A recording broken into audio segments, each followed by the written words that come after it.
Hey guys, welcome to resource point. This is Rishika. आज अभी हम लोग डिस्कस करने वाले हैं वीज़ा नाइस की करंट अफेयर्स, जो कि हमारी अक्टूबर मंथ की चल रही है।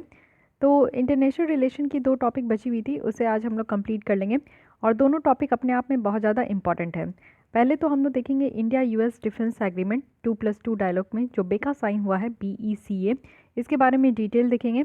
और इसके अलावा एक कॉन्फ्लिक्ट है बहुत बड़ी, जो अर्मेनिया और अज़रबैजान के बीच में चल रही है। उसके बारे में हम लोग देखेंगे कि एक्चुअली मुद्दा क्या है। ठीक है, तो ये दोनों आर्टिकल बची हुई है, इसको हम लोग देखेंगे। फिर उसके बाद कल हम लोग स्टार्ट करेंगे अपने इकॉनमी के लेसन, जो कि आप लोग देख सकते हो कि इस बार थैंक गॉड 7 ही आर्टिकल है। लेकिन अच्छे अच्छे आर्टिकल है, बहुत ही प्यारे, थोड़े लेंदी भी है, बट कोई नहीं, देखेंगे एक एक करके सब।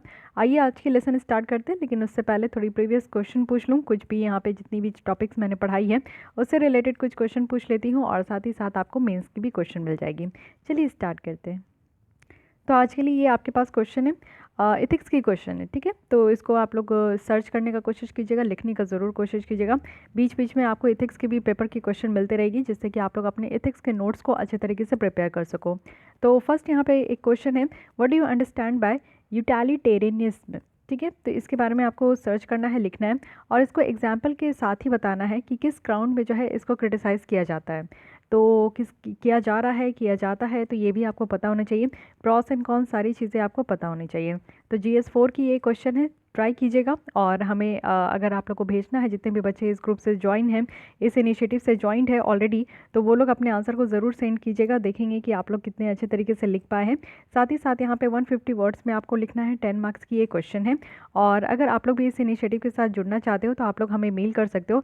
जुड़ने का मतलब है कि आप लोग यहाँ पे डेली बेसिस पे आपको क्वेश्चन दी जाती है कि आप लोग अपना जो मेंस आंसर राइटिंग की जो यहाँ पे प्रिपरेशन है उसको करते रहो। एक ड्राइविंग फोर्स की जैसा मैं आप लोग के लिए काम करती हूँ कि डेली क्वेश्चन देती हूँ, तो आप लोग को लगे कि हाँ लिख लेना चाहिए। अगर आप लोग डेली बेसिस पे लिखते हो तो बहुत अच्छी बात है, आप लोग की अच्छी प्रैक्टिस हो जाएगी। लेकिन अगर आप लोग चाहते हो कि आप लोग जो लिख रहे हो कोई आपको बताए कि आप सही डायरेक्शन में लिख रहे हो या गलत डायरेक्शन में लिख रहे हो, लिखते तो सबको ही है। मेंस आंसर राइटिंग आप लोग को देखने को मिलेगा कि मेंस के एग्ज़ाम कितने सारे बच्चे कर देते हैं, लेकिन फिर भी उनसे जो क्वालिफाई होकर निकल कर आते हैं वो बहुत ही कम बच्चे निकल कर आते हैं। तो क्या कमी हो जाती है उनके आंसर राइटिंग में, तो ये हमारे द्वारा आपको बताया जाएगा। एक अच्छे तरीके से आपको आपके कॉपी को इवेल्युएट किया जाता है, हर एक पॉइंट पे आपको बताया जाता है कि आपको कहाँ मिस्टेक है, आपने कहाँ मिस्टेक करी है, और कहाँ आपको जो है अपने आंसर को इम्प्रूव करने की ज़रूरत है। तो ये इस इनिशिएटिव से जुड़ना है तो आप लोग हमें मेल कीजिए। साथ ही साथ चलिए आइए आज के लिए कुछ क्विज़ है, इसको देख लीजिए। इंटरनेशनल रिलेशन जितनी भी टॉपिक हमने पढ़ी है उसी से रिलेटेड है। सबसे पहले आपको बतानी है कि इंडिया बहुत सारे कंट्रीज़ के साथ बायलैटरल और मल्टीलैटरल जो मिलिट्री एक्सरसाइजेज है वो कंडक्ट करती है। तो इंडिया के जो जापान के साथ मिलिट्री एक्सरसाइजेज कंडक्ट करती है उसका क्या नाम है, ये आप लोग को बताना है। और उसके बाद जो ऑसी इंडेक्स है ये किस कंट्री के साथ इंडिया करती है, ये आपको बताना है।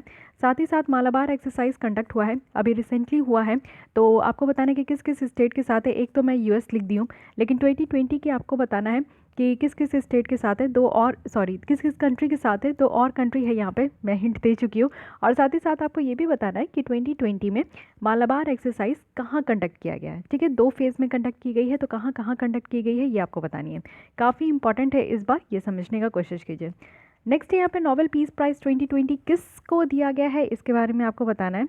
और यूपीएससी 2020 की इस बार की प्रीलिम्स की क्वेश्चन है, जो कि आप देखो कि अदर देन फंडामेंटल राइट्स इनमें से कौन से फॉलोइंग कॉन्स्टिट्यूशन ऑफ इंडिया का पार्ट है, जो कि यहाँ पे रिफ्लेक्ट करता है universal declaration of human rights के प्रिंसिपल और प्रोविजन। क्या ये प्रियम्बल है, क्या डीपीएसपी है, क्या फंडामेंटल ड्यूटीज़ है। तो आपको यहाँ पे करेक्ट कोड सेट यहाँ पे सेलेक्ट करना है, first and second, second only, first and third, first second third. तो यहाँ पे मैं ये क्वेश्चन इसलिए पूछ रही हूँ क्योंकि कल हमने एक आर्टिकल डिस्कस किया था ह्यूमन राइट काउंसिल के बारे में, और ये है वो यूनाइटेड नेशन की बॉडी है। लेकिन इसके अलावा एक और है जो कि universal declaration of human rights है 1948 का। सो आप इन दोनों में कंफ्यूज ना हो, इसलिए मैं ये क्वेश्चन पूछ रही हूँ। आज आप लोग को इसका आंसर कमेंट बॉक्स में देना है, कल हम लोग डिस्कस करेंगे इसके बारे में। फिर कुछ और भी डिटेल्स यहाँ पे इस बॉडी के बारे में हम लोग देखेंगे। ठीक है, तो इतने क्वेश्चन आज के लिए आपके पास है। चलिए हम लोग अपने न्यू आर्टिकल को स्टार्ट करते हैं। तो इंडिया यूएस डिफेंस एग्रीमेंट देखेंगे। सबसे पहले यहाँ पे ये देखने वाले हैं कि 2+2 इंडिया यूएस की मिनिस्ट्रियल डायलॉग हुई थी, तो ये थर्ड राउंड हुआ था। ठीक है, थर्ड राउंड हुआ है इंडिया और यूएस के बीच में, तो 2+2 हुआ है। कहने का मतलब है कि 2+2 में क्या होता है, 2+2 होता है कि इंडिया की तरफ से 2 मिनिस्टर और यूएस की तरफ से 2 मिनिस्टर। अब इंडिया की तरफ से 2 मिनिस्टर जो होते हैं, एक तो आपको फॉरेन मिनिस्टर देखने को मिलेंगे, दूसरे यहाँ पे एक्सटर्नल अफेयर मिनिस्टर होते हैं। वही आपके सेम जो है ना काउंटर पार्ट कंट्रीज़ के भी होते हैं। इस बार क्या हुआ है कि एक बहुत ही बड़ी पैक्ट साइन हुई है जिसको हम लोग बेका कह रहे हैं। इट मीन्स कि basic exchange and cooperation agreement. तो देख लेते हैं, ये एक फाइनल था, यानी कि यूएस की तरफ से 4 यहाँ पे फाउंडेशनल एग्रीमेंट है। ऑलरेडी हमने 3 साइन कर रखा है, ये बेका है। तो देख लेते हैं कि बेका को साइन करने से हमें क्या क्या फ़ायदा हुआ। इसके अलावा भी जो यहाँ पे आपकी 4 यूएस की जो फाउंडेशनल एग्रीमेंट है उसके बारे में भी डिटेल में देखेंगे। फाउंडेशनल एग्रीमेंट कहने का क्या मतलब है, ये जो 4 मैं कह रही हूँ कि 4 यहाँ पे यूएस की फाउंडेशनल एग्रीमेंट है, कहने का क्या मतलब है, क्यों यहाँ पे फाउंडेशनल एग्रीमेंट कह रहे हैं। कहने का ये मतलब है कि एक बेसिक ग्राउंड वर्क है और यहाँ पे 2 कंट्रीज़ के बीच में मिलिट्री को यहाँ पे प्रमोट करना, यानी कि एक कॉमन स्टैंडर्ड और सिस्टम यहाँ पे लेकर आना। जैसे कि आप लोग देखो कि मैं यहाँ पे लाइव क्लासेस लेती हूँ, लाइव इन द सेंस कि जब मैं प्रीमियर में लगाती हूँ तो वो आपको मिल जाता है, बट अभी यूट्यूब में कुछ प्रॉब्लम चल रहे हैं, सॉरी। तो यूट्यूब में कुछ प्रॉब्लम चल रहे हैं जिसके कारण प्रीमियर सेट नहीं हो पा रही है मेरे वीडियो की। आई डोंट नो व्हाई, कब ये रिजॉल्व होगा देखते हैं। तो इंस्टेंट वो प्रीमियर में मुझे सेट करना पड़ता है, वीडियो टाइम पे भी नहीं आ पा रही है। लेकिन फिर भी एक होता है ना कि 4 बजे मैं यहाँ पे सेट कर देती हूँ, तो एक स्टैंडर्ड सेट होता है कि 4 बजे आपको यहाँ पे क्लासेस मिलेंगे, मेरे तरफ से भी आपको यहाँ पे क्लासेस मिलेंगे। आप लोग भी एक टाइम निकाल लो कि हाँ 4 बजे आपको डेली हमारी क्लासेस देखनी है। तो एक कॉमन प्लेटफॉर्म में हम लोग, यूट्यूब है जहाँ पे एक कॉमन प्लेटफॉर्म में, और इसके अंदर एक चैनल है जिसको रिसोर्स पॉइंट कहते हैं। इस कॉमन प्लेटफॉर्म में हम लोग आपस में मिलते हैं और इसमें एक हमारा कॉमन एजेंडा है। क्या एजेंडा है कि हम आप लोग यहाँ पे एग्ज़ाम की प्रिपरेशन कर रहे हो तो उसमें मैं आपको थोड़ा सा हेल्प कर दे रही हूँ, यानी कि आप भी मुझे हेल्प कर रहे हो, मुझे भी काफ़ी चीज़ें आप लोग से सीखने को मिलती है और मैं आप लोग को काफ़ी चीज़ें सिखा पाती हूँ। तो दोनों तरफ से आपको देखने को मिलेगा कि एक कॉमन स्टैंडर्ड है, कॉमन प्लेटफॉर्म है जिसमें कि हम लोग काम कर रहे हैं। तो उसी चीज़ों को अगर यहाँ पे जैसे 2 कंट्री हो गया, मान लीजिए कि मैं एक ए कंट्री हूँ, आप बी कंट्री हो, ठीक है। तो 2 कंट्री एक प्लेटफॉर्म में आकर हम लोग यूट्यूब के रिसोर्स पॉइंट चैनल पे आकर हम लोग काम कर रहे हैं कि नहीं, तो कॉमन एजेंडा लेकर चल रहे हैं। उसी तरीके से 2 कंट्री है जिसमें कि एक इंडिया है, एक यूएस है। दोनों के बीच में आप लोग देखो कि यहाँ पे एक फाउंडेशनल एग्रीमेंट होता है। यूएस का एक फाउंडेशनल एग्रीमेंट है अपना, कि वो कुछ कुछ क्राइटेरिया यहाँ पे स्टैंडर्ड सेट करके रखे और वो चाहते हैं कि डिफरेंट कंट्रीज़ आकर उनको ज्वाइन करें और एक कॉमन प्लेटफॉर्म में कॉमन एजेंडा के साथ वो लोग काम करें, ठीक है। तो यही चीज़ें 4 यहाँ पे फाउंडेशनल एग्रीमेंट है यूएस का, तो उसको हम लोग साइन करते हैं, इंडिया के द्वारा ये चारों को साइन कर लिया गया है। अब यहाँ पे देखते हैं, यानी कि हम लोग एक कॉमन प्लेटफॉर्म में आकर काम करेंगे। बहुत तरीके से यहाँ पे हमें हेल्प मिलेगा, यूएस को हेल्प मिलेगा हमसे, हमें यूएस को हेल्प, हमें जो है हम यूएस को हेल्प कर सकेंगे। तो एक कॉमन प्लेटफॉर्म में एक कॉमन स्टैंडर्ड के साथ, एक कॉमन एजेंडा के साथ हम लोग यहाँ पे काम करेंगे। तो 4 यहाँ पे फाउंडेशनल जो एग्रीमेंट है उसका नाम पहले देख लीजिए। पहली है बेका। बेका ये तो लास्ट है जिसको हमने साइन किया है 2020 में। तो ये है basic exchange and cooperation agreement, यानी कि आप लोग यहाँ पे देखो कि बेसिक एक्सचेंज करेंगे, इन्फॉर्मेशन का एक्सचेंज होगा और कॉपरेट करेंगे एक दूसरे को। Second one is LEMOA. It means कि logistic exchange memorandum of agreement, यानी कि लॉजिस्टिक एग्रीमेंट यहाँ पे एक्सचेंज होगा। जो आप लोग देखते हो कि जितने भी सामान की जो यहाँ पे आपकी लेन देन होती है उस पर देखा जाएगा। उसके बाद कॉमकासा है। कॉमकासा क्या है? Communication compatibility and security agreement, यानी कि जो कम्युनिकेशन है दोनों कंट्री के बीच में वो और भी ज़्यादा कॉम्पैक्ट किया जाएगा, कॉम्पैटिबिलिटी होगी, सही तरीके से किया जाएगा और साथ ही साथ सिक्योरिटी भी यहाँ पे मेंटेन होगी। Fourth one is GSOMIA। It means की general security of military information agreement. कोई भी कंट्री की जो मिलिट्री इन्फॉर्मेशन है वो बहुत ज़्यादा इंपॉर्टेंट होती है। जैसे आप लोग देखते हो कि चाइना कभी कभी जो है अभी इंडियन ओशन में बहुत ज़्यादा घुसने की कोशिश कर रहे हैं, तो उस कंट्री की, चाइना की जो है ये मिलिट्री इन्फॉर्मेशन होती है कि हाँ वो इंडियन ओशन में कहाँ आकर अपने सबमरीन को छोड़ रखे, कहाँ उनकी शिप जो है इंटर कर रही है, तो वो उनकी मिलिट्री इन्फॉर्मेशन होती है। बट हर एक कंट्री की रडार होती है जिसके बेसिस पे पता चल जाता है कि हाँ इस एरिया में किसकी सबमरीन इंटर की है, किसकी यहाँ पे शिप इंटर की है। तो उस तरीके से जो है इंडियन ओशन में इंडिया का बहुत बड़ा रडार क्षेत्र है, तो हम लोग को यहाँ पे कैच कर लेते हैं हम लोग कि हाँ चाइना की सबमरीन आई है या फिर शिप आई है या फिर कोई और कंट्री की आई है, तो उसको हम लोग देख लेते हैं। तो वो क्या होता है कि एक मिलिट्री इन्फॉर्मेशन है। तो अगर हम लोग जो है इंडियन ओशन वाले रीजन में अगर देख पा रहे हैं कि हाँ यहाँ पे चाइना घुसने का कोशिश कर रहा है, अपने 2 जो है मान लीजिए कि सबमरीन को इंटर करा दिया है यहाँ पे इंडियन ओशन वाले रीजन में, तो अगर हम लोग यूएस के साथ यहाँ पे इस तरीके के GSOMIA को अगर हम लोग ज्वाइन किए ना, तो इससे क्या हो पाएगा कि हम लोग तुरंत जो है ये चाइना की जो मिलिट्री इन्फॉर्मेशन है वो हम लोग यूएस को पहुँचा देंगे। पाएंगे। और फिर यूएस क्या करेगा कि यहाँ पे हमें हेल्प करने के लिए, मान लीजिए कि कुछ वॉर लाइक सिचुएशन अगर क्रिएट हो जाती है, तो हम लोग के पास तो एनफ यहाँ पे सबमरीन वगैरह है ही यहाँ पे वॉर करने के लिए। लेकिन अगर हम लोग को यूएस के साथ अगर उनकी हेल्प की ज़रूरत होगी कि वो हमें इस वॉर में हेल्प करें, तो हम क्या करेंगे कि उनकी मिलिट्री इन्फॉर्मेशन यूएस को पहुंचाते रहेंगे। सेम यही चीज़ें हो सकती है कि मान लीजिए पैसिफिक वाले रीजन में अगर यूएस को ये पता चलता है कि वहाँ पे कोई और कंट्री निकल कर आ रही है, वहाँ पे कोई और कंट्री, अगर चाइना वहाँ पे अगर अपना सबमरीन भेज रही है और वॉर कराने की कोशिश करे, तो सेम मिलिट्री इन्फॉर्मेशन जो है यूएस हमें इंडिया को पहुँचाएगा। ठीक है, आइए कुछ कुछ और बातें देख लेते हैं। अभी जो बेका साइन हुआ है इसके बारे में समझने की कोशिश कीजिए। बेका जो साइन हुआ है वो जियो स्पेशल इंटेलिजेंस, कहने का मतलब है कि बेका से क्या होगा कि इंडिया और यूएस की मिलिट्रीज जो है अब उनको ये अलाउ किया जाएगा कि वो जियो स्पेशल और जो सैटेलाइट डेटा है एक दूसरे के साथ शेयर करें। ठीक है, यानी यहाँ पे क्या क्या शेयर होगा, एक दूसरे की मैप, चार्ट, कमर्शियल और अनक्लासिफाइड इमेजरी। ठीक है, यानी कि इमेजेस वगैरह भी यहाँ पे शेयर होगा। मान लीजिए कि इंडियन ओशन वाला जो रीजन है ना, उसके बारे में इंडिया को और भी ज़्यादा डिटेल इन्फॉर्मेशन चाहिए, सैटेलाइट की और ज़्यादा डिटेल इन्फॉर्मेशन चाहिए।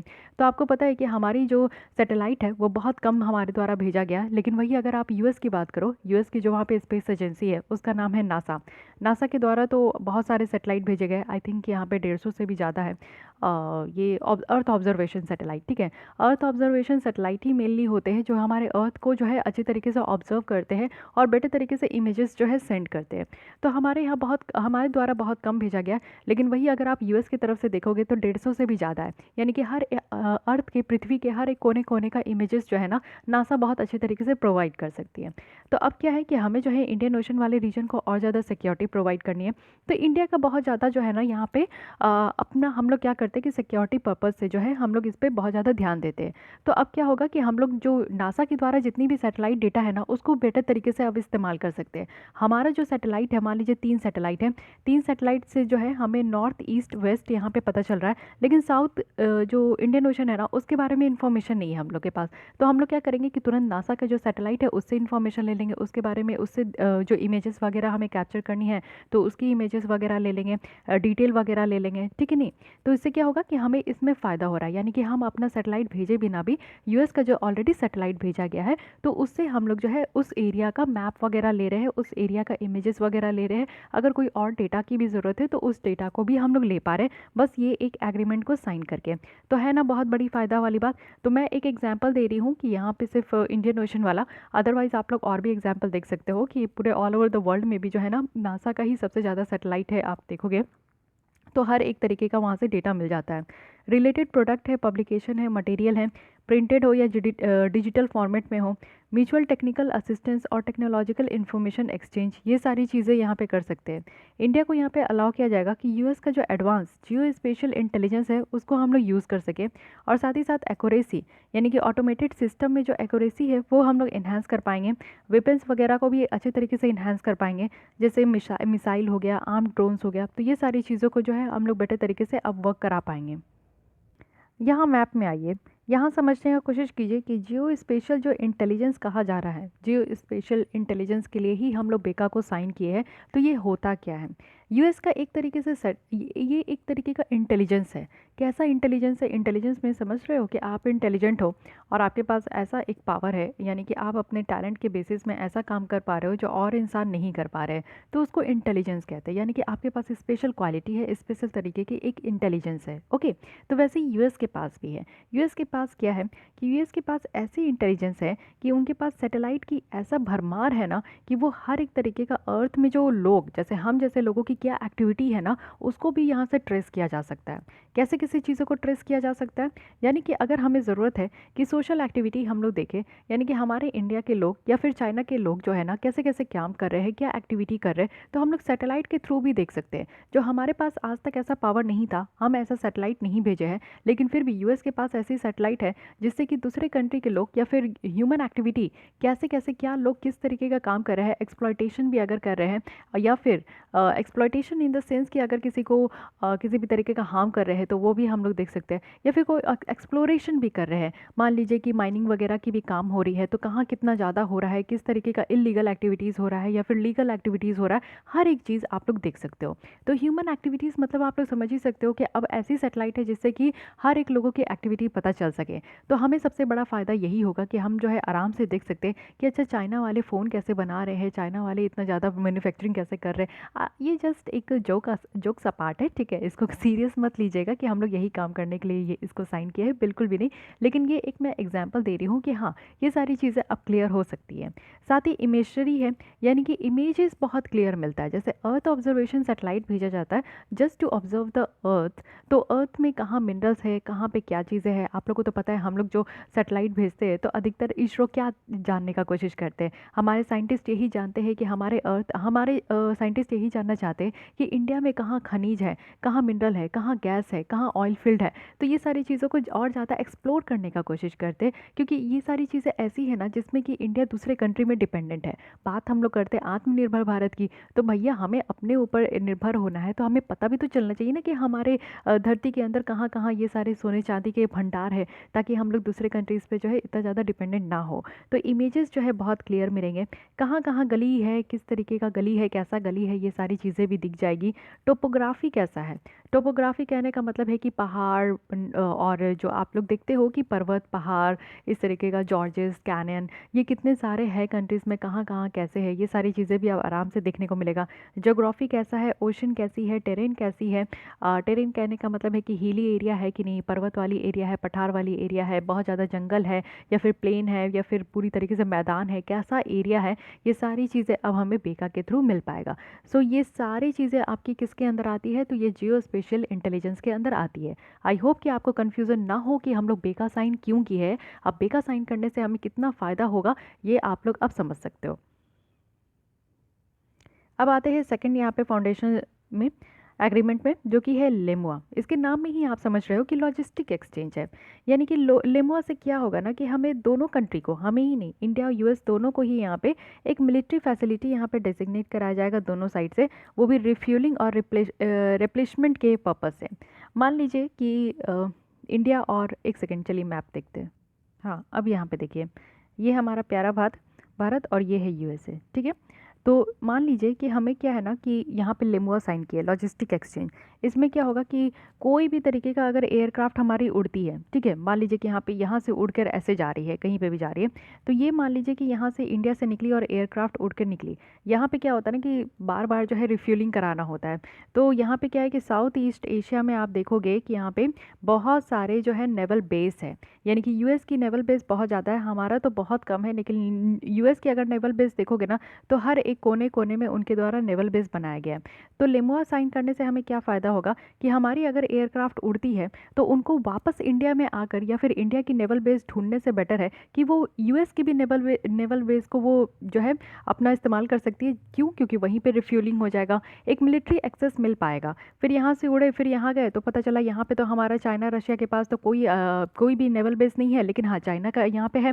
तो यहाँ पे चाइना का जो सॉरी यहाँ पे यूएस का तो नेवल बेस है, तो फिर हम लोग अपना यहाँ पे भी रिफ्यूलिंग करा लिए, फिर आगे चले, जहाँ पे भी उड़ के जाना है उड़ते जाएंगे। लेकिन फिर उसके बाद क्या होगा कि कहीं भी रिफ्यूलिंग कराना होगा, मान लीजिए कुछ पार्ट पुर्जे भी कुछ बीच बीच में ख़राब हो जाते हैं या फिर कुछ प्रॉब्लम आ जाती है, तो वो सारी चीज़ें भी यहाँ पर ठीक हो जाएगा। जैसे अगर आपने F1 जो कार रेसिंग होता है उसको आपने देखा होगा, तो बीच बीच में क्या होता है कि उसके चक्के को बदले जाते हैं और तुरंत जो है रिफ्यूलिंग होता है। तो वो रेस अगर आप लोग देखे हो तो उसी चीज़ को आप लोग समझ पाओगे कि मेनली क्या होता है ना कि जिस कंट्री की नेवल बेस होती है, वो लोग अपने ही नेवल बेस में जो है रिफ्यूलिंग वगैरह या रिप्लेनिशमेंट का काम अगर उनको करना है, कुछ चक्के वगैरह, या फिर चक्के तो नहीं, कुछ पार्ट्स पुर्जे अगर कुछ डैमेज लग रहे हैं उनको अगर एक्सचेंज कराना है, रिप्लेस कराना, तो वो सारा काम जो है अपने ही नेवल बेस में हो सकता है। दूसरे कंट्री का हम लोग को परमिशन लेना होगा। तो जब तक परमिशन लेंगे तब तक तो हमारा एयरक्राफ्ट डूब ही जाएगा या फिर जो है क्रैश ही कर जाएगा।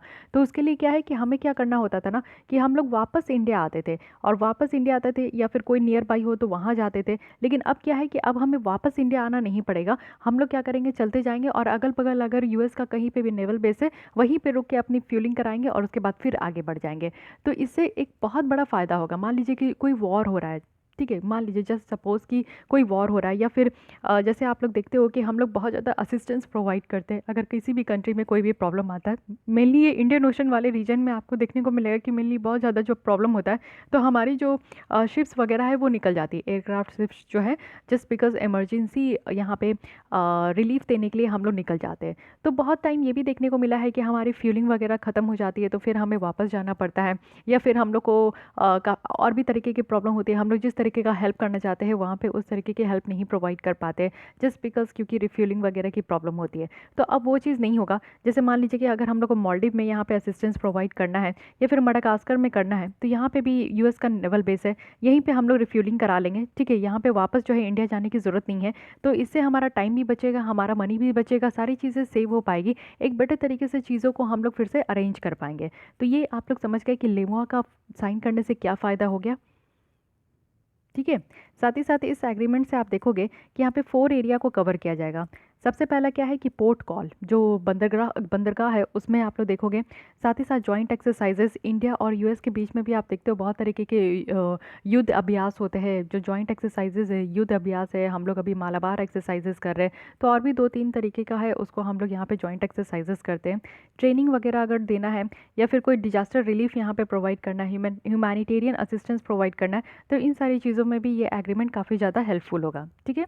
साथ ही साथ आप देखोगे कि यहाँ पे कोई भी बेसिंग नहीं होगा यूएस ट्रूप्स का और एसेट का जो इंडियन सॉइल में हो, तो ये प्योरली लॉजिस्टिक एग्रीमेंट ही है। साथ ही साथ इंडिया जो है ना, यहाँ पे स्ट्रिंग ऑफ जो यूएस की फैसिलिटीज़ है ग्लोब में, वो भी लॉजिस्टिक सपोर्ट के लिए, और यूएस का, तो वो यहाँ पे इसको एक्सेस कर सकते हैं। और साथ ही साथ जो है बिग वे एशिया पैसिफिक में आपको देखने को मिलेगा कि यूएस का बहुत ज़्यादा ऑपरेट होता है यहाँ पे, तो उसको भी इंडियन फैसिलिटीज़ जो है यहाँ पे आपको देखोगे कि इससे भी यहाँ पे बेनिफिट हो पाएगा। इसको कब साइन किया गया था? 2016 में ही इसको साइन किया गया था। तो ये भी याद रखना है कि चारों कब कब साइन हुआ था, क्योंकि ये भी आपको क्रोनोलॉजिकल ऑर्डर में यहाँ पे सजाने आ सकते हैं, ठीक है। तो 2016 में इसको साइन किया गया था। अब आते हैं थर्ड यहाँ पे है, जो कि है कॉमकासा। तो कॉमकासा को साइन किया गया है इसके बाद, यानी कि 2018 में, और ये 10 साल के लिए वैलिड है। यहाँ पे वैलिड पीरियड भी है, इसको भी ध्यान रखना है। कॉमकासा क्या है? Communication compatibility and security agreement. कहने का मतलब है कि इंडिया स्पेसिफिक वर्जन है ये। हमारे यहाँ भी ऐसा कुछ एक एग्रीमेंट है जिसको हम लोग कहते हैं सिस्मोआ, यानी कि communication and information security memorandum of agreement. इसको हम लोग इंडिया में सिस्मोआ कहते हैं, लेकिन ये यूएस का क्या है? कॉमकासा है। तो इसी को हम लोग के द्वारा साइन किया गया है। हम लोग अगर इसको साइन कर लिए हैं, तो इससे दोनों साइड को ये फ़ायदा है कि सेम कम्युनिकेशन सिस्टम होगा, और सेम इन्वायरमेंट में, यानी कि मिलिट्रीज़ के लिए यहाँ पे सेम इन्वायरमेंट होगा। एक लीगल फ्रेमवर्क हम लोग यूएस के लिए प्रोवाइड करेंगे कि वो एक सेंसिटिव जो कम्युनिकेशन इक्विपमेंट है और जो कोड है, वो सारी चीज़ें यहाँ पे जो है इसके लिए एक फ्रेमवर्क तैयार करें। कहने का मतलब है कि मान लीजिए कि दोनों कंट्री यहाँ पे अगर बात कर रही है, जैसे कि आप लोग इस मैप में देखो, यहाँ पे आप लोग देखो कि ये साउथ चाइना सी है। यहाँ पे चाइना जो है ना बहुत ज़्यादा यहाँ पे एक क्या कहूँ, यहाँ पे इनका चाइना का कहना है कि ये भी रीजन इसका है, ये भी रीजन इसका है, ये भी रीजन इसका है। हाँ, सारी पूरी वर्ल्ड ही इसकी है। मतलब कि चाइना ऐसा लगता है ना कि जैसे लड़कियाँ कपड़ों के लिए भूखी होती है ना, चाइना जगह के लिए भूखा है कि ये भी जगह मुझे दे दो, ये भी जगह मुझे दे दो। मतलब ये इतना लालची है ना जगह को लेकर, और हमेशा लड़ते रहेगा अगल बगल वाले कंट्री से। तो यहाँ पे आप देखोगे कि साउथ चाइना सी में चाइना का हमेशा नाटक रहता है कि ये वाला एरिया मेरा है। यहाँ पे जो पार्सल आइलैंड है, स्पार्टले आइलैंड है, सबके बारे में कहेगा कि ये मेरा है, ये मेरा है। और वियतनाम से, ब्रुनई से, हर किसी से जो है यहाँ पे झगड़ते रहेगा। तो मान लीजिए कि कई बार इंडियन ओशन में आप देखोगे कि एक तो बहुत ज़्यादा चिढ़ता है चाइना कि इसका नाम इंडियन ओशन है, इंडिया के नाम पे इसको ओशन रखा गया, तो इंडियन ओशन क्यों कहते हैं उसको, ये भी इससे चाइना बहुत ज़्यादा चिढ़ता है। तो कई बार चाइना को ऐसा लगता है कि हाँ, इस एरिया में उसका दबदबा नहीं है, तो वो अपने इन्फ्लुएंस को यहाँ पे बढ़ाने का कोशिश करता है। तो चाइना के द्वारा अगर मान लीजिए कि यहाँ पे अगर इस तरीके का कोई भी शिप अगर इंटर कर रहा है, या फिर कोई सबमरीन इंटर कर रही है, तो इसमें क्या होगा ना कि अगर इंडिया को यहाँ पे बताना है यूएस को, ठीक है, इंडिया को यूएस को इस तरीके की इन्फॉर्मेशन देनी है, तो फ़ोन में ऐसे थोड़ी बताएंगे कि हाँ, चाइना वाले ने अपना सबमरीन जो है हमारे इंडियन ओशन में इंटर कर दिया।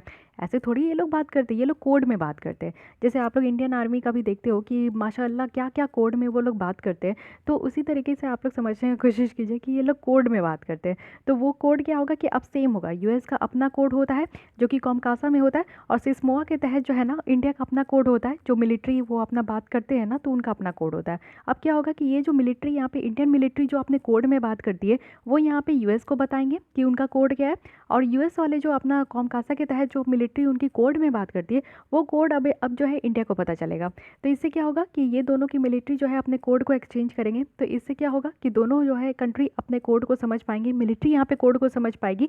तो किसी भी तरीके का अगर इस रीजन में प्रॉब्लम होता है, या फिर आप देखो कि यहाँ पे साउथ पैसिफिक है, ये नॉर्थ पैसिफिक है, इस रीजन में भी अगर प्रॉब्लम होता है तो यहाँ पे क्या होगा ना कि दोनों कंट्री एक दूसरे को बताएंगे, एक दूसरे को अलर्ट करेंगे, कम्युनिकेशन को यहाँ पे एक्सचेंज करेंगे, कम्युनिकेशन करेंगे, इन्फॉर्मेशन को एक्सचेंज करेंगे, वो भी कोडिंग के फॉर्म में, ताकि दूसरे कंट्री जो है ना इसको हैक ना कर पाए। बेसिकली ये चाइना और ये रशिया, ये सारे लोग हैक ना कर पाए और हमारी बातों को सुन ना पाए।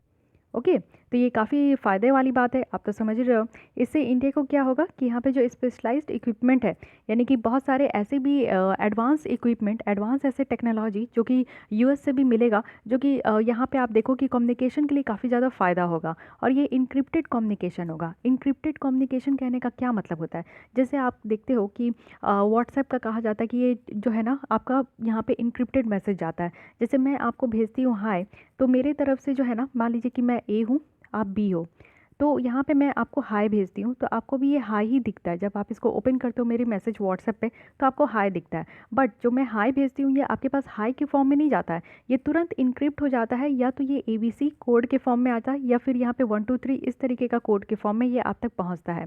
और जब आप इसको ओपन करते हो तो ये कोड जो है ना फिर से ये डिक्रिप्ट हो जाता है, और आपको वही मैसेजेस दिखती है जो मैं यहाँ पे आपको लिख के सेंड की थी। बीच में इस तरीके का इनक्रिप्ट कर दिया जाता है। इनक्रिप्ट करने से क्या फ़ायदा होता है कि आज के डेट में आप देखते हो कि सिर्फ हैकर्स बैठे हुए हैं।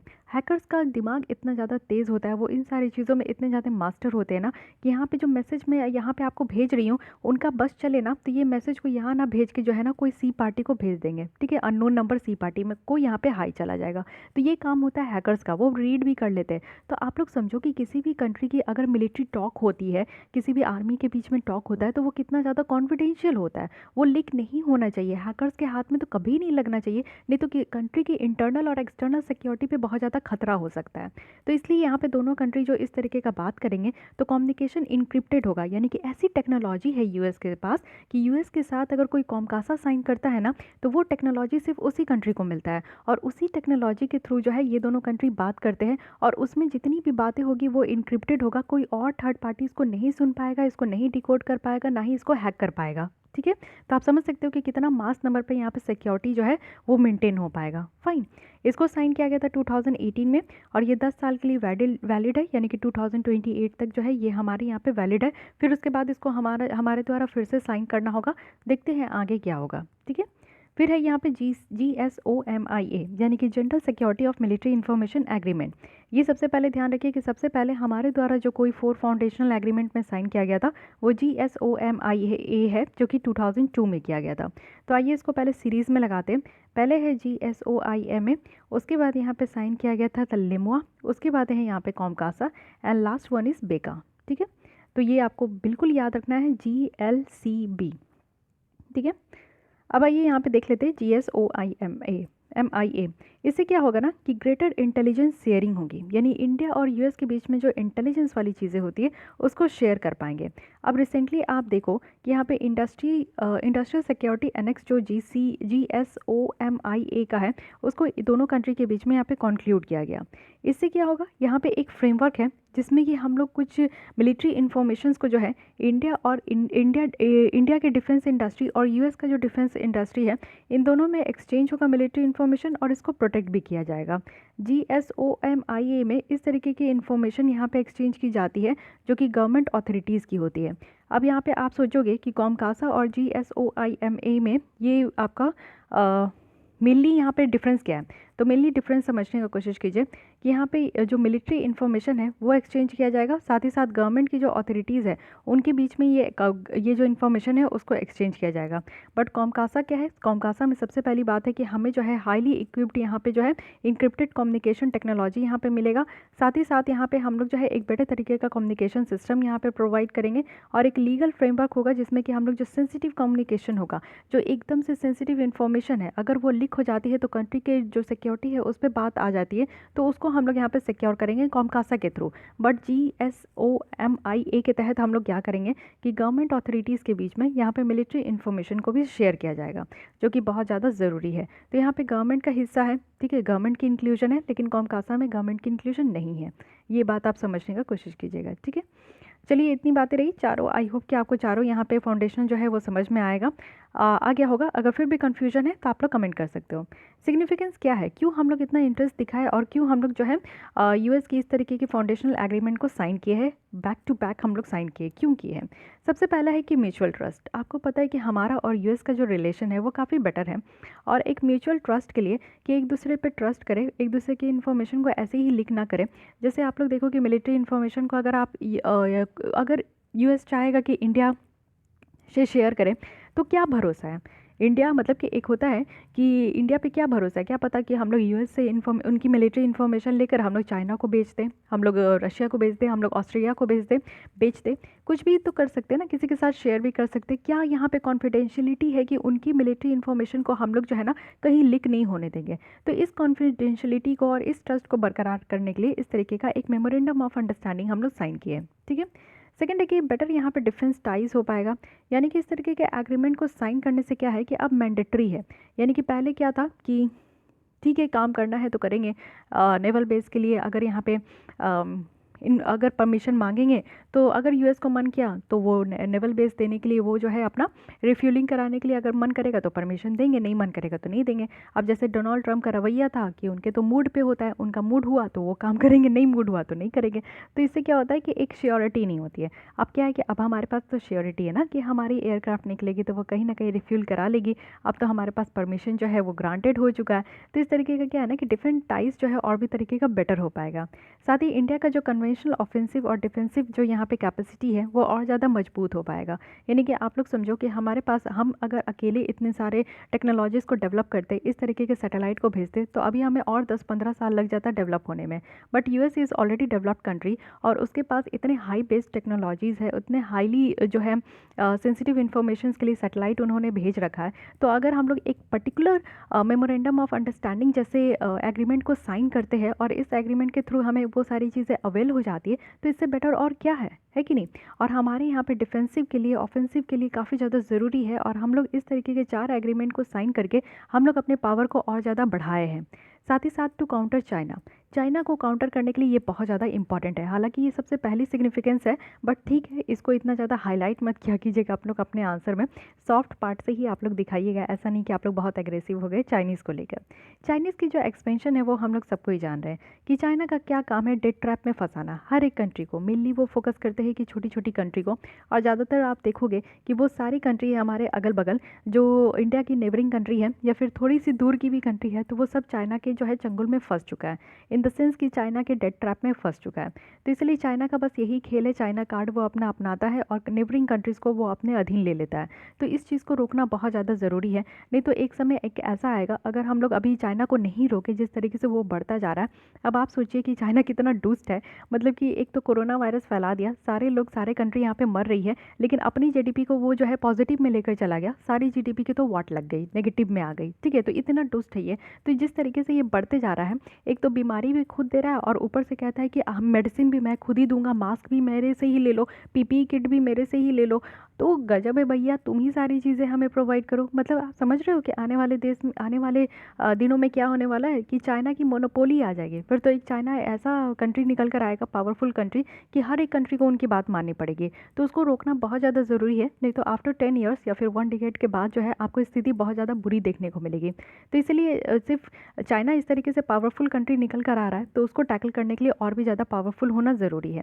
साथ ही इंडो पैसिफिक वाले रीजन में जो है एक स्ट्रैटेजिक कन्वर्जेंस होना चाहिए। एक बार मैप में देख लीजिए तो आपकी कॉन्सेप्ट और ज़्यादा क्लियर हो जाएगी कहाँ इंडो पैसिफिक वाले रीजन कहते हैं। मैप के बिना मत पढ़ा कीजिए, और इंटरनेशनल रिलेशन जो है ना वो मैप के बिना कभी स्टडी नहीं होती है। तो कोशिश किया कीजिए कि अपने पास जो है अपने टेबल में टेबल मैप रखिए। Table map in the sense कि वो छोटी सी आती है, अगर आप लोग जो है बेड टेबल इस्तेमाल करते हो जो छोटी सी आती है, तो उसके हिसाब का भी आपको जो है मैप मिल जाता है। वो बहुत ज़्यादा बेटर होता है क्योंकि आपके टेबल पे हमेशा रहेगा, तो ना चाहकर भी आप डेली जो है उसमें निगाहें दे सकोगे, 2 बार देख सकोगे कि अच्छा कौन रीजन कौन सी है, तो पढ़ने में और करंट अफेयर्स को समझने में आसान होगा। वॉल मैप क्या होता है ना कि आपको स्पेशली उठ के जाना होगा, खड़ा होकर उसको देखना होगा। कोई भी अगर न्यूज़ में आपको जगह दिखता है तो आपको दौड़ के जाना पड़ता है वॉल पे और देखना होता है। तो वो कुछ लेज़ी स्टूडेंट के लिए वो अच्छी बात नहीं है, ठीक है। तो मैं वो आपको आसान तरीका बता रही हूँ कि बैठे-बैठे आपको पूरा मैप दिख जाए, ठीक है। तो ये देखिए, ये इंडो पैसिफिक वाला रीजन है। क्यों हम लोग कहते हैं इसको ये इंडो पैसिफिक? तो यहाँ पे इंडियन ओशन है और यहाँ पे पैसिफिक ओशन है। इन दोनों रीजन को मिला के हम लोग इंडो पैसिफिक का नाम दिए हैं। बहुत ही प्यारा नाम है, जस्ट क्योंकि यहाँ पे चाइना का दबदबा बहुत ज़्यादा होता है, ठीक है। तो आइए आगे बढ़ते हैं। तो इसमें भी हमारी कन्वर्जेंस होगी, यानी कि इंडिया और यूएस का एक सेंट्रल, यहाँ पे आप देखोगे कि free, open, inclusive, peaceful, prosperous जो है इंडियन इंडो पैसिफिक रीजन यहाँ पे बनेगा। एक क्लोज पार्टनरशिप हमारा होगा। साथ ही ह्यूमैनिटेरियन असिस्टेंस भी। ह्यूमैनिटेरियन असिस्टेंस क्या मतलब कि इंसान होने के नाते आपको मदद करना। एक पीस कीपिंग ऑपरेशन जो है सक्सेसफुली हम लोग कंडक्ट करा पाएंगे। तो ये बहुत ही अच्छी सिग्निफिकेंस आपको देखने को मिलेगा। अब इशू क्या है इस तरीके के एग्रीमेंट को लेकर? बहुत बार इश्यूज भी हम लोग देखते हैं। तो सबसे पहला है रशिया फैक्टर, यानी कि यूएस चाहता है कि इंडिया जो है ना रशिया का इक्विपमेंट ना ले और रशिया के प्लेटफॉर्म को इस्तेमाल ना करे। और यूएस बहुत ज़्यादा बायस्ड हो जाता है समटाइम्स, ठीक है। लेकिन आप लोग समझ सकते हो कि इंडिया और रशिया का भी रिलेशन कितना ज़्यादा स्ट्रॉन्ग है। मतलब सेकेंड वर्ल्ड वॉर के बाद से अगर कोई इंडिया का मदद किया है तो वो इकलौता रशिया है। तो जब आपके मुसीबत में जब कोई इंसान आपको हेल्प करता है तो आप कभी भी उनको नहीं भूलोगे, कभी भी नहीं भूलोगे उनका जो एक हेल्प का जो आप समझो कि आपके ऊपर कर्ज हो गया, तो वो आपको पूरी ज़िंदगी भर जो है उसको निभाना पड़ता है। वही चीज़ इंडिया के साथ है कि एक हमारा इमोशनल अटैचमेंट भी है कि जब हम बहुत बुरी स्थिति में थे तब रशिया हमारा साथ दिया था, सिर्फ ओनली वन कंट्री था। और आज की डेट में जब हमारी पोजीशन अच्छी हो गई है तो हम रशिया को कैसे भूल सकते हैं? लेकिन यूएस चाहता है कि हम रशिया को भूल जाए। तो ये एक बहुत बड़ा फैक्टर है इंडिया के लिए। सेकंड है कि यूएस की जो आर्म सेल है वो इंडिया में बूस्ट हो पाएगा। तो क्रिटिक्स ये एक्सप्रेस करें कि इस एग्रीमेंट से क्या होगा ना कि यूएस का आर्म सेल जो है इंडिया में बूस्ट होगा और इससे यूएस इकॉनमी को बहुत ज़्यादा बेनिफिट होगा। हमारे इंडिया को कोई, ठीक है, हमारे यहाँ टेक्नोलॉजीज आएगी तो उसके लिए तो बेनिफिट होगा ही, बट यूएस इकॉनमी को ज़्यादा बेनिफिट होगा ऐसा कहा जा रहा है। थर्ड यहाँ पे इश्यूज़ है कि इंडिया की पॉलिसी जो है स्ट्रैटेजिक ऑटोनॉमी का, यानी कि क्रिटिक्स बताते हैं कि इस तरीके के एग्रीमेंट से क्या होगा ना कि इंडिया का जो लॉन्ग हेल्ड फॉरेन पॉलिसी है स्ट्रैटेजिक ऑटोनॉमी का, ये यहाँ पे यूएस के हाथ में चला जाएगा। यानी कि हम लोग जो अपना खुद का स्ट्रैटेजी लेकर चल रहे हैं वो कुछ खास काम नहीं आएगा। साथ ही क्रिटिकल डेटा को भी शेयर करना, मतलब आप लोग देख सकते हो कि हम लोग एक डेवलपिंग कंट्रीज़ में काउंट होते हैं और यूएस जो है वो डेवलप्ड कंट्री है। तो अगर हम लोग अपने इस तरीके का क्रिटिकल इन्फॉर्मेशन को शेयर कर रहे हैं कॉमकासा के थ्रू, कहीं ऐसा ना हो कि हमारे इंडियन की मिलिट्री एसेट जो है ना वो यहाँ पे हमारा जो मिलिट्री एसेट का जो लोकेशन है वो यहाँ पे रिवील हो जाए किसके पास? तो पाकिस्तान के पास या फिर कोई और थर्ड पार्टीज़ के पास। तो ये भी कहीं ना कहीं हमें प्रॉब्लम दिलाता है। नेक्स्ट है यहाँ पे कि मोर फेवरेबल होगा यूएस का, मतलब कि आप समझो कि पर्टिकुलरली जो लेमुआ है इससे बहुत ज़्यादा बेनिफिट होगा यूएस को भी और इंडिया को भी बहुत ज़्यादा बेनिफिट होगा। तो आप समझो कि एक कंट्री के जो हम लोग क्या है कि ग्लोबल पावर है, ग्लोबल वर्ल्ड हम लोग जो है एक बैलेंस बना के चलते हैं। आप इंडिया को हमेशा देखोगे ना कि किसी भी एक कंट्री को ज़्यादा फेवर हम लोग कभी नहीं करते। हम लोग हर तरीके से हर एक क्षेत्र में हर एक कंट्री को एक इक्वल इंपॉर्टेंस देने का कोशिश करते हैं। लेकिन एक तरीके का वर्ल्ड में इमेज बन जाएगा ना कि इंडिया के द्वारा ये चारों फाउंडेशनल एग्रीमेंट को साइन किया गया, तो कहीं ऐसा भी लोग सोचेंगे ना दूसरे कंट्री कि इंडिया यूएस को ज़्यादा फेवर कर रहे हैं, तो इस तरीके की भी इमेजेस हमारी कहीं ना कहीं वर्ल्ड प्लेटफॉर्म में ख़राब हो सकती है। कंक्लूजन में यही बताया जा रहा है कि जो सिविल न्यूक्लियर एग्रीमेंट था 2005 का, तो इंडिया और यूएस का जो डिफेंस कॉपरेशन था इसमें एक रैपिड पेस देखने को मिला है, काफ़ी एडवांस हो रहा है। और यूएस के द्वारा यहाँ पे कुछ रेस्ट्रिक्शन जो कि इंडिया के फेवर में यहाँ पे टेक्नोलॉजी ट्रेड था तो उसको यहाँ पे रिलैक्स किया गया। इंडिया भी यहाँ पे खुद को मेजर डिफेंस पार्टनर जैसा डेजिग्नेट कर पा रहा है। तो यहाँ पे जो फाउंडेशनल एग्रीमेंट का कंक्लूजन हुआ है इससे यहाँ पे कॉपरेशन और जो डेफिनेटली आप देखोगे इंडिया को एक स्ट्रैटेजिकली यहाँ पे एडवांटेजियस पोजीशन में यहाँ पे प्लेस किया जाएगा। यानी कि हम लोग इस तरीके के इन चारों फाउंडेशनल एग्रीमेंट को जो साइन किए हैं इससे कहीं भी आपको देखने को मिलेगा नहीं कि इंडिया को कहीं से भी घाटा हो रहा है या फिर इंडिया को कहीं से भी नुकसान, मतलब कि वही चीज़ें नुकसान हो रही है। कहीं ना कहीं इंडिया को फ़ायदा ही होगा। यूएस को तो बहुत ज़्यादा फ़ायदा होता है लेकिन इंडिया को भी फ़ायदा होगा। तो यहाँ पे मैं आपसे पूछना चाहूँगी कि आपका क्या राय है कि चारों एग्रीमेंट यहाँ पे साइन करके इंडिया के द्वारा ये सही स्टेप लिया गया है या फिर इसको साइन नहीं करना चाहिए था? तो आप लोग भी अपने इंटरव्यू जैसा ये क्वेश्चन लीजिए और इसको अपने आंसर में लिखने का कोशिश कीजिए। आई मीन टू से कि कमेंट बॉक्स में जवाब देने का कोशिश कीजिए कि क्या आपको लगता है सही किया गया या फिर नहीं किया गया। नहीं किया गया तो क्या करना चाहिए था ये भी आपको बताना है। अब यहाँ पे इनबॉक्स में देख लेते हैं कि ये थर्ड 2+2 मिनिस्ट्रियल डायलॉग था। तो 2+2 डायलॉग इसको बोलते हैं। यहाँ पे आप लोग देखो कि दो कंट्री की डिफेंस और एक्सटर्नल अफेयर मिनिस्टर यहाँ पे मिलते हैं। सॉरी, मैं स्टार्टिंग में फॉरेन मिनिस्टर कह दी थी ना, सॉरी फॉर डैट। ये डिफेंस और एक्सटर्नल अफेयर्स मिनिस्टर है, प्लीज़ इसको करेक्ट कर लीजिए अगर आपके माइंड में वो बैठ गया है तो। पता नहीं ये कैसे मुझे मैं मिस कर गई ठीक है, तो ये डिफेंस और एक्सटर्नल अफेयर्स मिनिस्टर है, फाइन। तो यहाँ पे देखिए ये कहा जाता है कि इंडिया के द्वारा जो 2+2 डायलॉग है ना, ये हम लोग क्वाड कंट्रीज़ के साथ करते हैं। क्वाड कंट्रीज़ के साथ क्या, लैमलाइट में तो आपको यूएस देखने को मिलता ही है, इसके अलावा हम लोग ने जापान के साथ भी किया है और उसके अलावा एक बार हम लोग ने ऑस्ट्रेलिया के साथ भी किया है। तो ये हो गया क्वाड कंट्रीज़ के साथ हमने हमारी जो है 2+2 डायलॉग है। की हाईलाइट क्या निकल कर आया है ये तीसरी मीटिंग में, तो यहाँ पे जो है बे का साइन हुआ है और यहाँ पे बे का साइन के साथ साथ जो है हमारे और यूएस के बीच में टेक्निकल कॉपरेशंस हुआ है और हमारी जो अरेंजमेंट है न्यूक्लियर कॉपरेशन को लेकर वो और ज़्यादा बड़ी है। हमारे पोस्टल सर्विस में एग्रीमेंट देखने को मिला, आयुर्वेद में कॉपरेशन और कैंसर रिसर्च में कॉपरेशन देखने को मिला। कॉपरेशन वो भी कोविड-19 पैंडेमिक के टाइम में है, तो यहाँ पे जो मिनिस्टर्स है वो हाई क्वालिटी, सेफ, इफेक्टिव और अफोर्डेबल जो कोविड-19 वैक्सीन है इसको भी एसेस कराने के लिए यहाँ पे प्रमोट कर रहे हैं और ग्लोबल स्केल में ट्रीटमेंट भी कोविड-19 का बेटर तरीके से हो, इस पर भी यहाँ पे बात किया गया है। तो बहुत ही अच्छी यहाँ पे आर्टिकल है। हमने चारों एग्रीमेंट देखा, क्या सिग्निफिकेंस है, क्यों साइन किया गया, इश्यूज़ क्या क्या है, ये भी चीज़ें हम लोग देख चुके हैं।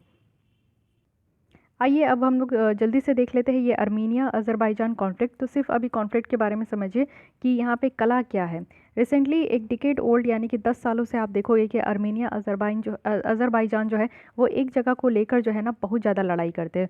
और ये एक जगह कौन सी है, तो ये है नागोर्नो काराबाग। तो एक बार देख लीजिए मैप में, फिर आपकी कॉन्सेप्ट यहाँ पे ज़्यादा अच्छे तरीके से क्लियर हो पाएगी। ये है अज़रबैजान, फाइन। ये है अर्मीनिया, दोनों एक दूसरे को बाउंड्री शेयर करती है, बट यहाँ पे बीच में एक जगह है, ये है रेड कलर का, इसको कहा जाता है नोगोर्नो काराबाग। तो नोगोर्नो काराबाग जो है ये एक रीजन है जो कि अर्मेनिया कहता है कि ये मेरा है, अज़रबैजान कहता है कि ये मेरा है, ये मेरे टेरिटरी में आता है तो ये मेरा है, अर्मेनिया कहता है कि ये मेरा है। लास्टली लेकिन अब आप लोग देखो कि ये अज़रबैजान को दे दिया गया है, this is the result. But ये नवंबर मंथ में आया तो हम लोग नेक्स्ट मंथ में भी डिसाइड करेंगे। बट अब हम लोग देखते हैं कि ये एक्चुअली ये अराइज कहाँ से हुआ, यानी कि यहाँ पे ये कॉन्फ्लिक्ट यहाँ से निकल के कैसे आई ये समझते हैं। अज़रबैजान जो आप लोग देखोगे यहाँ पे रशिया, जॉर्जिया से भी ये अपनी टेरिटरी शेयर करते हैं, ईरान से भी शेयर करते हैं। फिर उसके बाद यहाँ पे अर्मीनिया का आप देखोगे टर्की है, ईस्ट साइड में आप अज़रबैजान का देखोगे तो यहाँ पे कैस्पियन सी है। अज़रबैजान आपका सेंट्रल एशिया है, यहाँ पे इसकी कैपिटल क्या है, बाकू है, तो ये ध्यान रखनी है। आइए आगे बढ़ते हैं और देख लेते हैं यहाँ पे क्या है प्रॉब्लम। तो ये जो रीज़न है नागोर्नो काराबाग, इसको यहाँ पे जो है अष्टसक भी कहते हैं। ये एक इंटरनेशनली रिकॉग्नाइज्ड पार्ट है अज़रबैजान का, यानी कि ये इंटरनेशनली तो यहाँ पे देखा जाता है कि ये अज़रबैजान का ही पार्ट है, बट यहाँ पे अर्मेनिया के द्वारा जो है ना बहुत ज़्यादा झगड़ा किया जाता है, यानी कि कह सकते हैं कि अर्मेनिया यहाँ पे ज़बरदस्ती इसको हासिल करना चाहता है। ये अज़रबैजान टेरिटरी का पार्ट ही है सोवियत एरा से ही। मेजोरिटी जो पॉपुलेशन है नागोर्नो काराबाग के वो अर्मेनियन क्रिश्चियन है। प्रॉब्लम यही होता है कि यहाँ पर ये पार्ट तो यहाँ पे अज़रबैजान का है, लेकिन इस टेरिटरी में रहने वाले जो मेनली लोग हैं ना वो क्रिश्चियन है और कहाँ के हैं, तो अर्मीनिया के हैं। वहीं अगर अज़रबैजान की बात करूँ तो ये एक मुस्लिम मेजॉरिटी कंट्री है। प्रॉब्लम यहीं से निकल कर आ रहा है कि अर्मेनिया एक क्रिश्चियन कंट्री है, अज़रबैजान एक मुस्लिम कंट्री है और अज़रबैजान का ये एक एरिया है, लेकिन यहाँ पे प्रॉब्लम ये है कि लोग जो यहाँ पे रहते हैं वो अर्मीनिया के क्रिश्चियन रहते हैं। नागोर्नो काराबाग जो है एक ब्रेक अवे रीजन है, वो भी साउथ कॉकस में, तो इसको कॉकस एरिया भी कहते हैं, ये भी ध्यान रखिएगा। साथ ही साथ यहाँ पे हिस्ट्री और इथनिसिटी आप देखोगे तो दो फैक्टर है जो कि बिगेस्ट रोल प्ले करता है आज के डेट में जो यहाँ पे कॉन्फ्लिक्ट निकल कर आ रहा है। अज़रबैजान ये क्लेम करता है कि नागोर्नो काराबाग रीजन जो है ना वो उसकी टेरिटरी में आता है, हिस्ट्री से ही आ रहा है, पुराने समय से ही। लेकिन अर्मेनिया का कहना है कि काराबाग जो है वो ग्रेट अर्मेनिया का पार्ट है और आज से नहीं, वो 4th सेंचुरी BCE से पार्ट है। मतलब आप लोग समझ सकते हो कि एंसेंट हिस्ट्री की बात कर रहे हैं।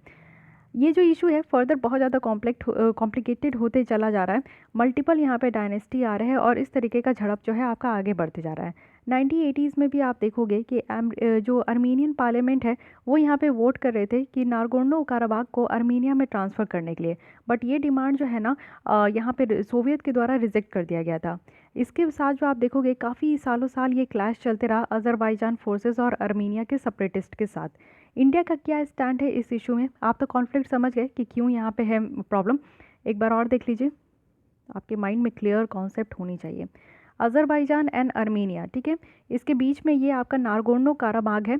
ये जो नागोर्नो कराबाख है ये इंटरनेशनली ये देखा जाता है कि ये अज़रबाईजान की टेरिटरी से ये आता है, तो ये इसकी टेरिटरी में, अज़रबाईजान की टेरिटरी में। लेकिन अज़रबाईजान जो है ये मुस्लिम मेजॉरिटी कंट्री है, आर्मेनिया ये क्रिश्चियन मेजॉरिटी कंट्री है। और जो यहाँ पे नागोर्नो में यहाँ पे जो लोग रहते हैं ना वो क्रिश्चियन मेजॉरिटी रहते हैं। तो आर्मेनिया का कहना है कि ये जो टेरिटरी है ये इसके अंदर में आता है, लेकिन अज़रबाईजान में ही ये टेरिटरी जो है रिकॉग्नाइज़ किया जाता है। ठीक है, इंडिया का क्या स्टैंड है, हम लोग क्या कह रहे हैं? इंडिया के द्वारा यहाँ पे एक बैलेंस और न्यूट्रल स्टैंड देखा जाता है, यानी कि हम लोग हमेशा बैलेंस लेकर चलते हैं, हम लोग कभी भी किसी एक कंट्री का साथ नहीं देते हैं। 1995 में ही इंडिया के द्वारा एक फ्रेंडशिप एंड कॉर्पोरेशन ट्रीटी जो है आर्मेनिया के साथ साइन किया गया था। हमारा खुद का एक कश्मीर इशू है जिसमें पाकिस्तान कहता है ये मेरा है, इंडिया कहता है ये मेरा है, तो हम लोग तो सेम प्रॉब्लम से जूझ रहे हैं। इसलिए हम लोग अज़रबैजान और आर्मेनिया की जो दिल की बात है उसको हम लोग समझ सकते हैं कि टेरिटरी को लेकर जो झगड़ते हैं उसमें किस तरीके का फील होता है। तो इसलिए हम लोग यहाँ पे क्या है ना कि एक इक्वल तरीके से सपोर्ट करते हैं अज़रबैजान को भी। और ज़्यादा से ज़्यादा यहाँ पे आप देखोगे 2008 में इंडिया के द्वारा रशिया को ज्वाइन किया गया, यूएसए और फ्रांस को ज्वाइन किया गया, और यहाँ पे अज़रबैजान की जो रिजोल्यूशन थी यूनाइटेड नेशन जनरल असेंबली में उसके अगेंस्ट में हम लोग ने वोट किया, जो कि यहाँ पे अनकंडीशनल विड्रॉवल चाह रहे थे कि सारे जो आर्मीनियन फोर्सेस है वो उसके जो अज़रबैजान का जो यहाँ पे नागोर्नो जो एरिया है उसमें वो ऑक्यूपाइड किए हुए, तो उसको वो विड्रॉ कर दे। अज़रबैजान का स्ट्रैटेजिक इंपॉर्टेंस है इंडिया के लिए। आप लोग जानते हो कि हम लोग साउथ ईस्ट सेंट्रल एशिया में बहुत ज़्यादा ध्यान दे रहे हैं, तो हमारा अज़रबैजान से जो है ना नॉर्थ साउथ ट्रांसपोर्ट कॉरिडोर ये गुजरता है, और ये इंडिया को जो है रशिया से कनेक्ट करता है, वो भी सेंट्रल एशिया होते हुए। एक बार देख लीजिए यहाँ पे आप लोग देखो, अज़रबैजान यहाँ पे रशिया है, ये ईरान है, ईरान के बगल में आपको पता है कि यहाँ पे आपका पाकिस्तान है, अफ़गानिस्तान है, फिर पाकिस्तान है, फिर इंडिया है। ठीक है, तो हम जो है डायरेक्ट ऐसे नहीं जा सकते, हम कैसे जाएंगे, यहाँ से ऐसे जाएंगे ईरान से होते हुए अज़रबैजान और फिर रशिया।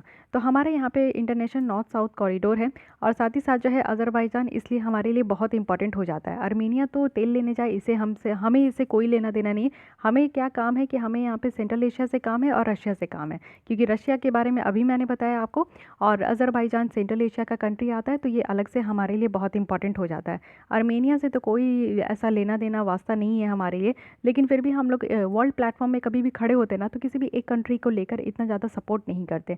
हम लोग एक न्यूट्रल जो है ना, जैसे आप लोग देखते हो कि जब आपको अपना इंटरव्यू भी देना होता है यूपीएससी में, तो एक न्यूट्रल होकर आपको अपना आंसर देना है। ऐसा नहीं है कि किसी भी पॉलिटिकल पार्टी को लेकर एकदम से आप इमोशनल हो जाओ, खड़े हो जाओ कि नहीं कांग्रेस के बारे में अगर कोई कुछ बोलेगा तो गला काट देंगे। इस तरीके का काम नहीं करना होता है, तो बहुत ही स्मार्टली आंसर देना है। उसी तरीके से हमारा इंडिया भी ऐसी ही है कि हम लोग स्मार्टली यहाँ पे खेल खेलते हैं। रशिया जो है आर्म्स यहाँ पे सप्लाई करते हैं दोनों कंट्री को, और आर्मेनिया जो है ना यहाँ पे कलेक्टिव जो सिक्योरिटी ट्रीटी ऑर्गेनाइजेशन है उसका यहाँ पे पार्ट है। मुस्लिम मेजोरिटी जो टर्की है ना वो यहाँ पे अज़रबैजान को बैक करता है, क्योंकि आप लोग समझ सकते हो रिलीजियस एफिनिटी, एक तरीके का रिलीजियस कनेक्शन है। मुस्लिम कंट्री जो है एक दूसरे को बहुत ज़्यादा चाहते हैं, तो यहाँ पे अज़रबैजान को यहाँ पे टर्की का सपोर्ट मिलता है।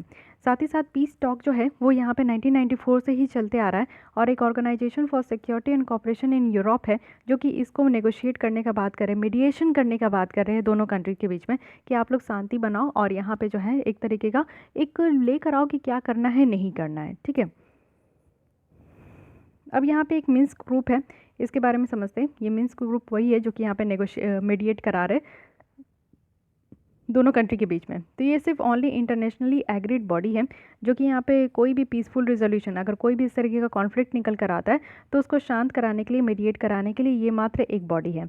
इसको फ्रांस, रशिया और यूएस के द्वारा ही चेयर किया जा रहा है। इसकी फंक्शन आप देखोगे तो organisation for security and cooperation Europe के अंदर किया जाता है।